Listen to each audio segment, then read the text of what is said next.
Hai teman-teman semua, kembali lagi dengan aku Aldo. Pada video ini aku akan merangkum cerita film The Fault in Our Stars tahun 2014. Gak usah berlama-lama, langsung aja ke ceritanya. Seorang gadis remaja bernama Hazel Grace Lancaster sedang berbaring di rumput sambil menatap bintang-bintang. Dia menyatakan bahwa dia percaya kita bisa untuk memilih bagaimana menceritakan kisah sedih. Hazel menderita kanker tiroid stadium 4 dan selalu terlihat membawa tangki oksigen dengan kanula di hidungnya untuk bernapas. Atas perintah ibunya yang bernama Franny dan dokternya bernama Maria, dia menghadiri kelompok pendukung kanker di sebuah gereja. Orang yang menjalankannya adalah seorang pria yang bernama Patrick, yang menderita kanker testis, dan sekarang sudah bercerai dan tinggal bersama orang tuanya. Tetapi positifnya dia masih hidup. Franny ingin Hazel berteman. Saat perjalanannya ke grup, Hazel bertemu dengan Augustus Waters. Dalam pertemuan itu, Gus menatap Hazel.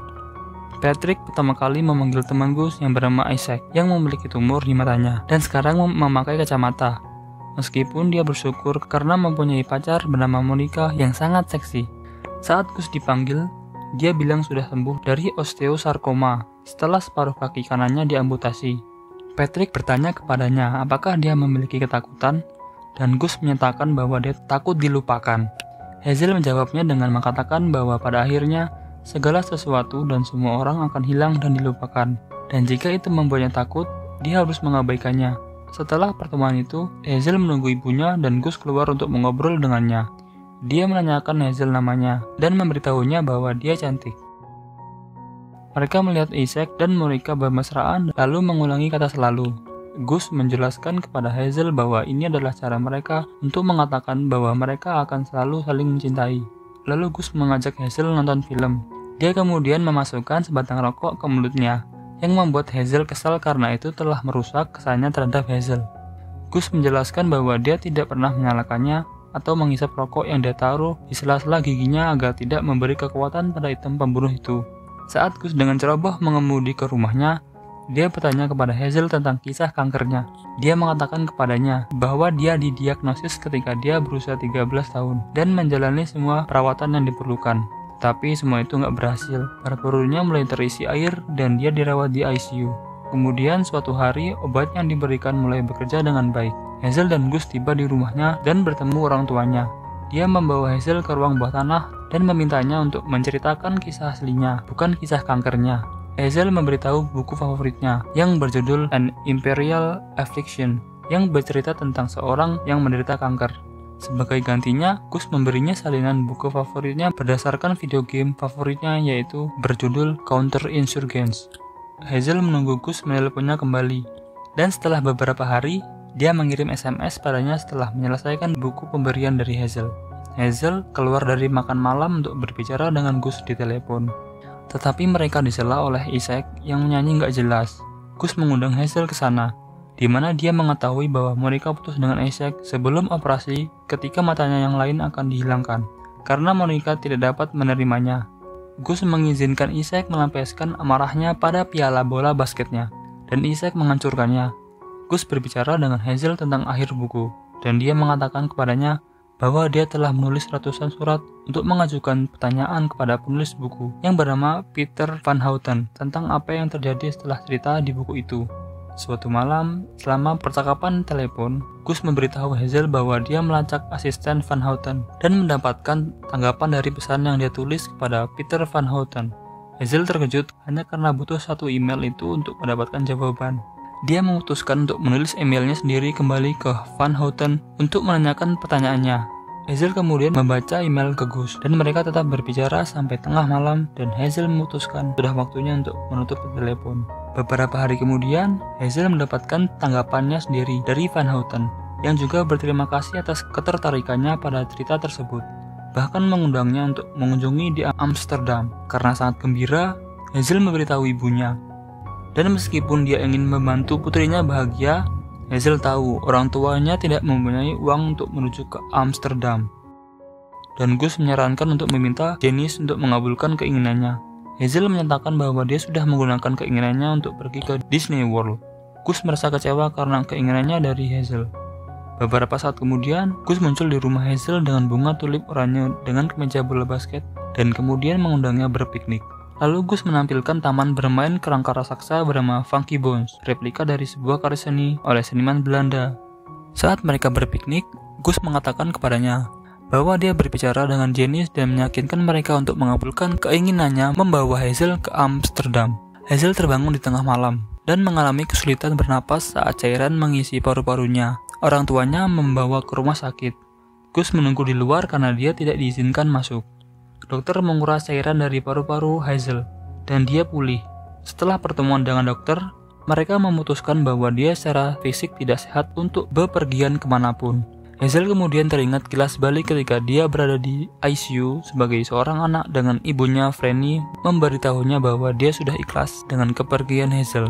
Dan kemudian terisak-isak kepada Michelle bahwa dia tidak akan menjadi seorang ibu lagi.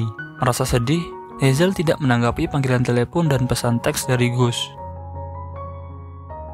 Dia duduk di depan ayunan di halaman belakang yang dibangun oleh ayahnya ketika dia masih kecil. Dia memanggil Gus dan mengungkapkan kesedihannya. Lalu Gus datang dan mereka duduk di ayunan. Dia mengatakan kepadanya bahwa dia menjaga jarak darinya tidak mengurangi kasih sayangnya padanya. Dia membandingkan dirinya dengan granat, bahwa dia akan meledakkan dan menghancurkan segala sesuatu di belakangnya. Karena tidak ingin menyakiti Gus, Hazel memutuskan untuk tetap berteman. Beberapa hari kemudian, asisten Van Houten yang bernama Lidewich mengirim email kepada Hazel. Hazel memanggil ibunya dan dia mengaku bahwa dia ingin mengejutkannya bersama ayahnya. Tetapi mereka akan memang pergi ke Amsterdam. Hazel memeluk ibunya. Dia kemudian melihat ke bawah ke paru-parunya dan mengatakan kepada paru-parunya untuk enggak rewel setidaknya selama seminggu. Dan kemudian mengirim pesan kepada Gus. Gus tiba dengan mobil untuk menjemput Hazel dan ibunya Franny. Di pesawat, Gus menjadi gugup karena dia belum pernah terbang dengan pesawat sebelumnya. Dan dia menjadi bersemangat begitu mereka lepas landas. Pada hari pertama di Amsterdam, Hazel memakai gaun biru bagus yang diberikan oleh ibunya. Ibunya Hazel terkesan dengan betapa tampannya Gus dalam balutan setelan jas. Dan Gus terpana dengan betapa cantiknya penampilan dari Hazel. Hazel dan Gus melewati kanal dan pergi ke restoran Belanda yang bernama Orange. Di restoran, mereka disambut sebagai tuan dan nyonya waiters.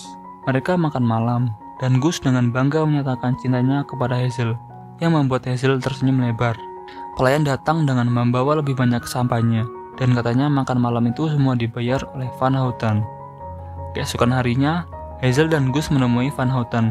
Mereka disambut oleh Lidewich. Ada surat penggemar yang belum dibuka di seluruh lantai. Pasangan itu menemukan Van Houten yang sedang mengenakan pijamannya. Mereka duduk sehingga Van Houten dapat menjawab pertanyaan mereka. Tetapi dia malah memerintahkan Lidewich untuk menyetel musik rap Swedia. Gus bertanya apakah dia mempermainkan mereka, dan Van Houten membuat komentar kasar tentang kanker. Van Houten menghina Hazel dan penyakit Gus. Lalu Hazel dan Gus keluar dengan merasa kecewa.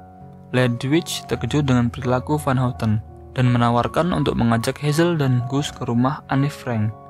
Karena tidak ada lift, Hazel harus menaiki semua anak tangga yang membuatnya sesak nafas. Mereka naik ke lantai dengan rekaman buku harian Anne Frank. Saat pemikiran dan tulisan Anne Frank disuarakan, Hazel dan Gus berbagi ciuman pertama mereka. Penonton, termasuk Lidewich, bertepuk tangan. Mereka kembali ke kamar Gus dan bercinta untuk pertama kalinya. Di hari terakhir mereka di Amsterdam, Hazel dan Gus sarapan bersama ibunya Hazel sebelum berjalan berduaan. Mereka duduk di bangku dan Gus memberitahu Hazel bahwa ketika dia di ICU, dia merasakan sakit di punggungnya dan menjalani PET scan. Gus mengatakan scan menyala seperti pohon Natal dan kanker kembali dan menyebar ke seluruh tubuhnya. Hazel meletakkan kepalanya di bahunya dan menangis. Gus mencoba meringankan suasana dengan menyarankan mereka untuk berciuman kembali. Hazel dan Gus dan Franny kembali ke Indianapolis dengan dijemput ayahnya Hazel. Beberapa hari kemudian, Hazel dan Gus berkumpul dengan Isaac yang sekarang benar-benar buta dan memberitahu mereka bahwa mereka belum berbicara dengannya sejak putus. Untuk menghiburnya, Hazel dan Gus memberi telur dan mereka pergi ke rumah Monica dan membiarkan Isaac melimpari mobilnya dengan telur. Malamnya Hazel menerima telepon dari Gus yang berada di pom bensin. Hazel langsung menuju ke tempat Gus berada, dan Gus terinfeksi lukanya. Lalu Hazel menelepon 911 untuk menjemput Gus dan membawanya ke rumah sakit. Gus menjalani banyak perawatan sampai para dokter memutuskan untuk memberhentikan kemonya. Gus sekarang membutuhkan kursi roda untuk berkeliling. Hazel membawanya ke taman replika Funky Bones untuk piknik. Dia mengungkapkan keinginannya untuk memberi pengaruh pada dunia sebelum dia meninggal, dan kebutuhannya untuk menjalani kehidupan yang luar biasa. Hazel tersinggung dan mengatakan kepadanya bahwa dia tidak perlu melakukan semua itu, karena dia dan orang tuanya mencintainya dan itu sudah cukup. Dia bilang dia minta maaf dan mereka minum sampahnya. Gus menelepon Hazel untuk mengundangnya ke gereja untuk sebuah pertemuan dan untuk membawa pidato yang dia minta Hazel untuk menulis untuknya. Dia mulai pergi tetapi dihentikan oleh orang tuanya yang sedang menyiapkan makan malam. Hazel berdebat dengan mereka bahwa dia akan pergi dan mengatakan dia tidak akan menjadi ibu lagi setelah Hazel meninggal. Ibunya terkejut. Hazel ingat itu dan menjelaskan bahwa dia sekarang tahu dia salah dan akan selalu menjadi ibu Hazel bahkan jika dia meninggal.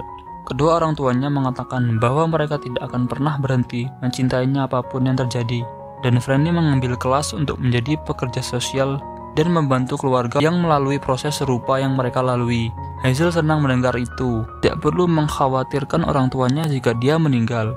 Hazel bergabung dengan Gus dan Isaac di gereja untuk pra-pemakaman yang ingin Gus saksikan. Karena dia ingin menghadiri pemakamannya sendiri, Isaac memulai pidato dengan bercanda, tetapi mengatakan bahwa jika dia diberi mata robot, dia akan menyangkalnya karena dia tidak ingin melihat dunia tanpa Gus. Hazel naik dan mulai berbicara tentang kisah cintanya dengan Gus. Dia bersyukur atas ketidakterbatasan mereka. Gus meninggal 8 hari kemudian. Lalu orang tua Hazel masuk ke kamar Hazel tanpa sepatah kata pun. Pemakaman diadakan untuk Gus. Hazel dan orang tuanya menghadiri pemakaman Gus. Dan ketika pendeta berpidato, Hazel terkejut karena melihat Van Houten di sana. Hazel dipanggil untuk berpidato, meletakkan sebungkus rokok di antara bunga di peti matinya, dan memberikan pidato baru. Setelah pemakaman selesai, Hazel memutuskan untuk pulang sendirian, dan Van Houten memasuki mobilnya. Di sana dia mengetahui bahwa dia dan Gus tetap surat menyurat sebelum kematiannya. Gus memberitahu Van Houten bahwa dia dapat menebus dirinya dengan mengunjungi Hazel dan menjawab pertanyaannya. Sebelum Hazel memarahi dan menyuruh keluar dari mobil, Van Houten memberi Hazel surat. Lalu Hazel remas dan dibuang. Lalu Hazel pergi. Ayah Hazel pergi menghiburnya setelah kematian Gus. Kemudian Isaac datang berkunjung. Dia memberitahu Hazel bahwa Gus benar-benar mencintainya dan tidak pernah berhenti membicarakannya sampai-sampai itu menjengkelkan. Dia bertanya kepadanya apakah dia membaca surat dari Van Houten yang kebetulan ditulis oleh Gus. Dia menyadari bahwa surat kusut yang dia buang di dalam mobil adalah dari Gus dan bukan dari Peter Van Houten.